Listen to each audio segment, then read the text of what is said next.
25 अगस्त 2023।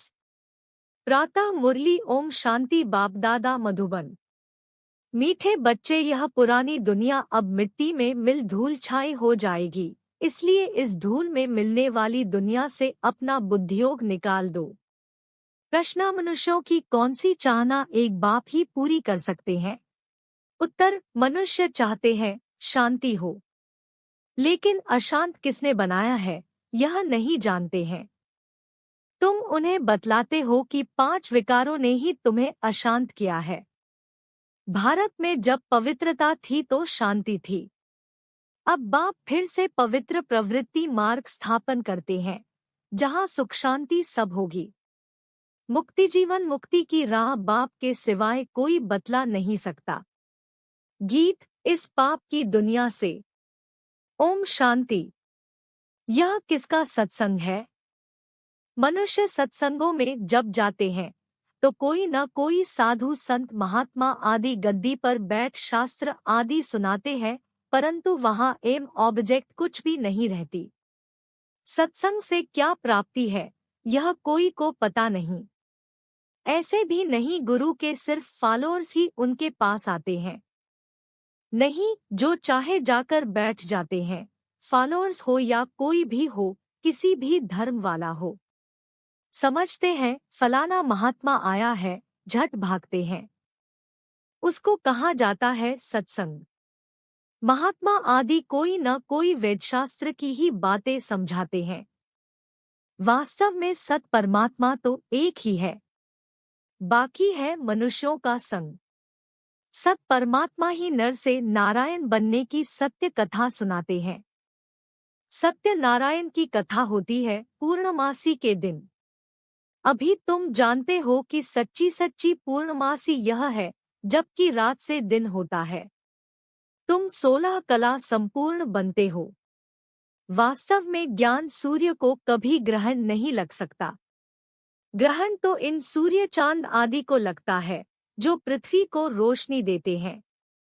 ज्ञान सूर्य तो है ही सबको रोशनी देने वाला, उसकी ही महिमा गाते हैं ज्ञान सूर्य प्रगटा। यहाँ तो तुम सब बच्चे बैठे हो, बाहर वाले को एलाउ नहीं किया जाता है, वह तो कुछ समझेंगे नहीं। बाप कहते हैं मैं तुम बच्चों के ही सम्मुख आता हूँ, पाप आत्माओं को आकर पुण्य आत्मा बनाता हूँ, मंदिर में रहने लायक बनाता हूँ। वह है पावन दुनिया शिवालय। शिव ने स्वर्ग की रचना की, उसमें कौन रहते हैं? देवी देवताएं, जिन्हों के चित्र मंदिरों में रखते हैं। तुम जानते हो कि 5000 वर्ष पहले यह देवी देवताएं भारत में रहते थे, स्वर्ग में राज्य करते थे। कब राज्य किया, कैसे राज्य पाया यह दुनिया नहीं जानती। तुम बच्चे जानते हो वह नई दुनिया थी, यह पुरानी दुनिया है। भारतवासी कहते हैं नई दुनिया, नया भारत हो, वर्ल्ड ऑलमाइटी राज्य हो। आत्मा को बुद्धि में आता है यहाँ देवी देवताओं का राज्य था, परंतु यह विचारों को पता नहीं कि यह ऑलमाइटी अथॉरिटी का राज्य कब और किसने स्थापन किया। कोई समय तो था जरूर। जानते हो कि भारत सोने की चिड़िया था। तुम अब किसके संग में बैठे हो? कौन सा महात्मा आया हुआ है? श्री कृष्ण तो नहीं कहेंगे कि भगवानुवाच मैं तुम्हें राजयोग सिखलाता हूँ। तुम बच्चों की बुद्धि का ताला अब खुल गया है। जानते हो इतनी सारी पुरानी दुनिया मिट्टी में मिल धूल छाई हो जाएगी। मनुष्य शांति चाहते हैं, परंतु शांति कौन स्थापन कर सकता है? पहले तो पूछा जाता है कि तुमको अशांत किसने किया? कुछ बता नहीं सकते कि इन 5 विकारों ने ही अशांत किया है। भारत में शांति तब थी जबकि पवित्रता थी।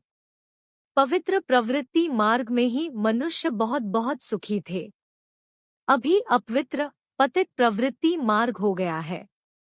निशानियां भी हैं, मंदिर में देवताओं की महिमा करते हैं, हम नीच पापी हैं, हम निर्गुण, हारे में कोई गुण नहीं। मनुष्य गाते हैं परंतु जानते नहीं। जब बाप आते हैं तब बच्चों पर मेहनत करते हैं।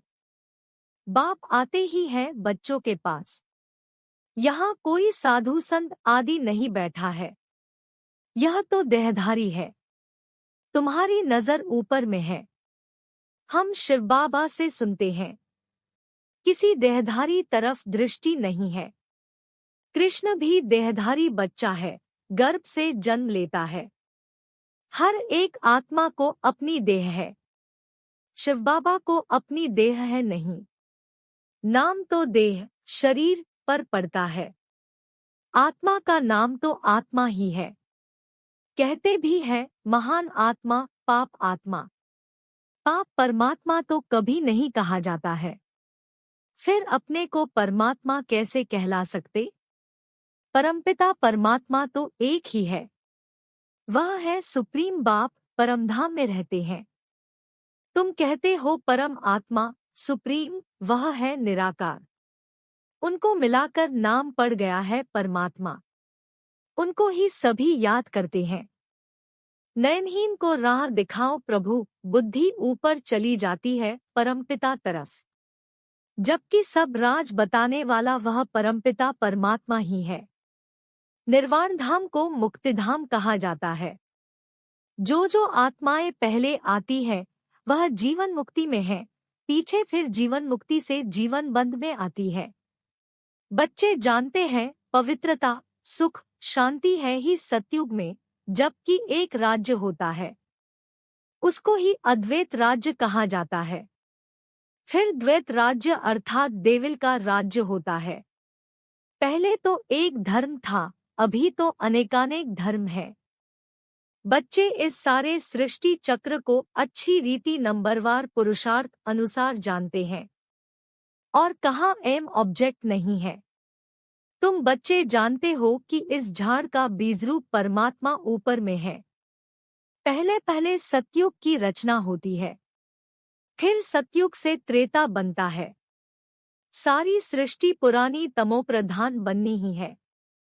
अब तुम पुरानी दुनिया में हो, नई नहीं कहेंगे।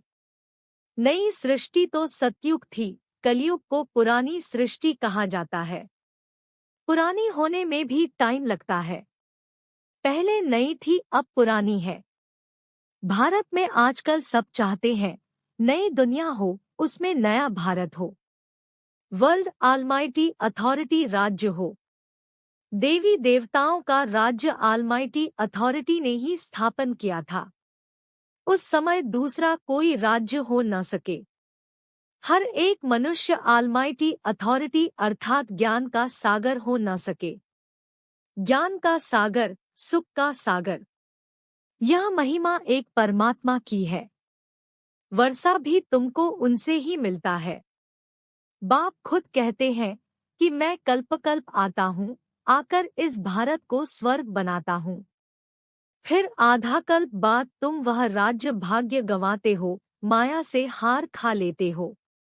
मन से हारने की बात नहीं है। मन तो बिल्कुल घोड़ा बन जाता है, माया मन को उड़ा देती है। माया भी कहती है वाह, हमारी सेना से कोई वहां कैसे जा सकता है। अच्छे अच्छे महारथियों को भी जीत लेती है। तुम्हारी माया के साथ युद्ध है। बाकी यह कोई स्थूल हथियारों की लड़ाई की बात नहीं, यह तो माया पर जीत पाने की लड़ाई है। बाकी वह लड़ाइयाँ तो चलती आई है। पहले तलवारें थी, फिर बंदूकें निकली, अब तो बॉम्ब्स निकले हैं। तो अब तुम बच्चों की बुद्धि में है हम सो देवी देवता थे, और सत्संगों में कोई ऐसे नहीं कहेंगे कि हम सो देवता थे, हमने 84 जन्म लिए, अभी हम पतित बन गए हैं, अब फिर पावन बन रहे हैं। तुम भी नयनहीन थे, इन आंखों की बात नहीं है, यह ज्ञान के दिव्य चक्षु की बात है। आत्मा तो अपने बाप को भूल गई है। सन्यासियों ने तो आत्मा सो परमात्मा कह दिया है। बाप ही आकर तीसरा नेत्र खोलते हैं। वह फिर देवताओं को तीसरा नेत्र दिखाते हैं। जैसे विष्णु को अलंकार दिखाए हैं, वैसे देवताओं को तीसरा नेत्र दे दिया है, परंतु उनका ज्ञान का तीसरा नेत्र तो खुलता नहीं। सतयुग में अगर यह ज्ञान होता कि हम ऐसे गिरते जाएंगे, फिर हम नरकवासी बन पड़ेंगे, तो राज्य भाग्य की खुशी ही चली जाती। यह नॉलेज अभी ही रहती है। तुम मीठे मीठे सिकीलधे लाडले बच्चे जानते हो कि हम बाबा के पास 5000 वर्ष बाद आए हैं, फिर से अपना राज्य भाग्य लेने। फिर 5000 वर्ष बाद हमको आना है। हम ऑलराउंड एक्टर्स हैं। हम सो देवता बने थे, हम सो क्षत्रिय बने, अभी हम सो फिर ब्राह्मण बने हैं। यह ज्ञान किसको नहीं है? गीता पाठशाला माना भगवान की पाठशाला। भगवानुवाच है। उन लोगों ने फिर श्री कृष्ण का नाम डाल दिया है। फिर श्री कृष्ण पर कितने कलंक लगा दिए हैं। कह देते हैं, उनको इतने बच्चे थे, इतनी रानियां चुराई। यहाँ तो तुम सब आपे ही भाग कर आए हो, कोई ने भगाया नहीं। गवर्नमेंट के राज्य में अगर कोई किसको भगाए तो भी केस चल जाए। इन्हों का वंडर हुआ, कितने बच्चे आए, भट्ठी बननी थी। बूढ़े जवान बच्चे सब वैरायटी भाग कर आ गए। कोई झाड़ के झाड़ भी आए। तो यहाँ की बात श्री कृष्ण के साथ लगाकर उल्टा सुल्टा लिख दिया है।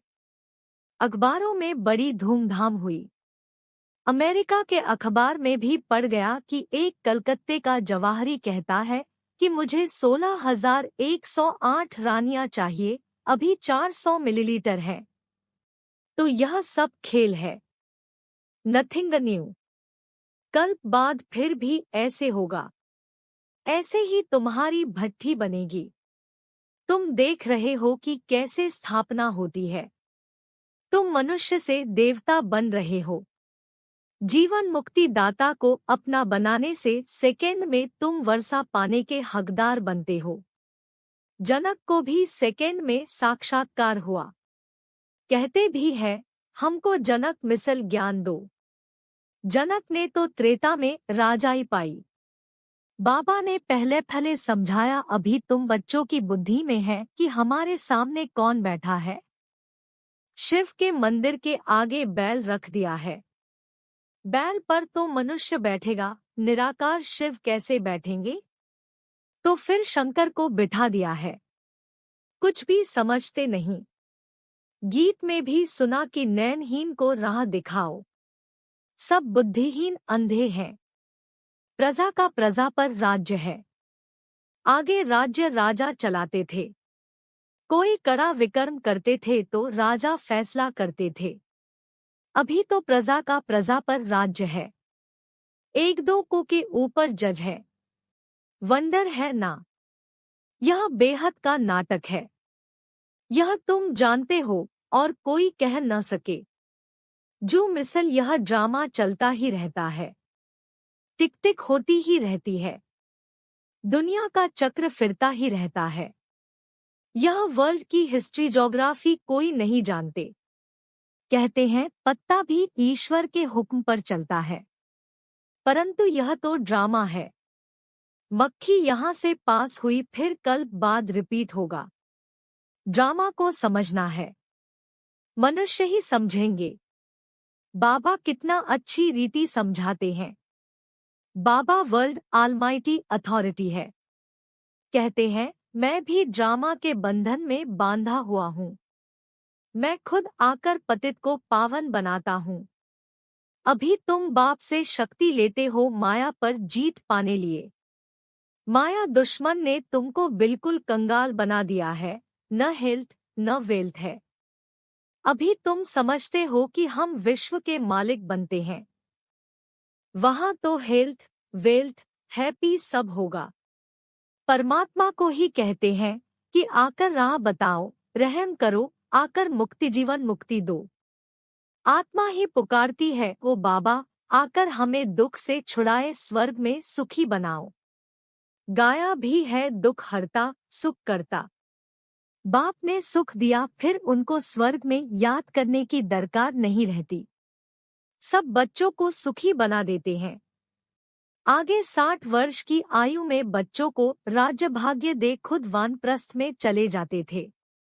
तो बेहद का बाप भी कहते हैं, मैं जानता हूँ तुम सबको माया ने बहुत दुखी किया है, तो अब ले चलने आया हूँ। निर्वाणधाम व वानप्रस्थ एक ही बात है।